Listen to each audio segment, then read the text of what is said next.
There was once a world called Thislan, dark and mysterious, full of magic and wonder.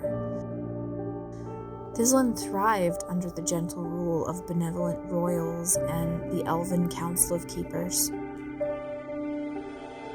The last of the dreadlords had fallen with the previous generation, and the dragons had once again withdrawn from the world, content to count their hordes.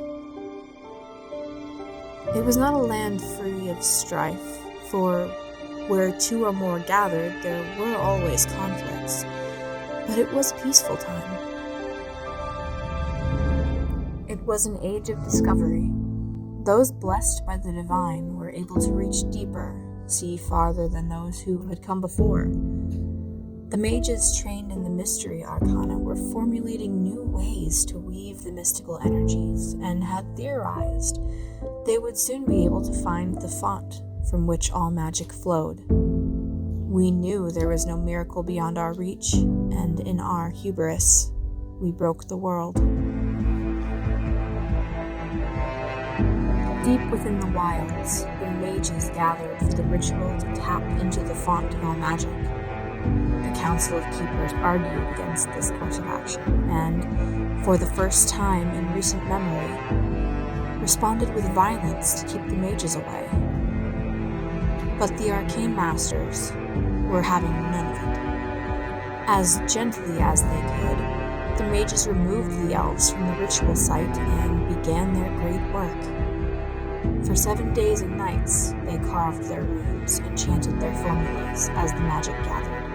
For several heartbeats, they thought the ritual had failed.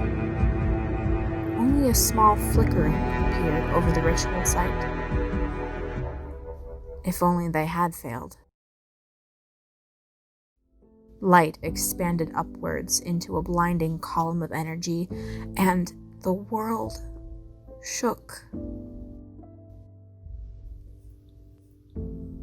The world as we knew it changed. Sacred sites were covered by monoliths of stone and glass, reaching for the heavens.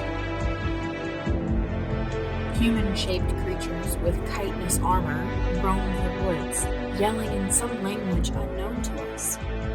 Sometimes they ran in fear of us. Sometimes they pointed their great metal rods in our direction and called forth a wave of destruction that mowed down all in their path. We began to wonder, had new dreadlords risen?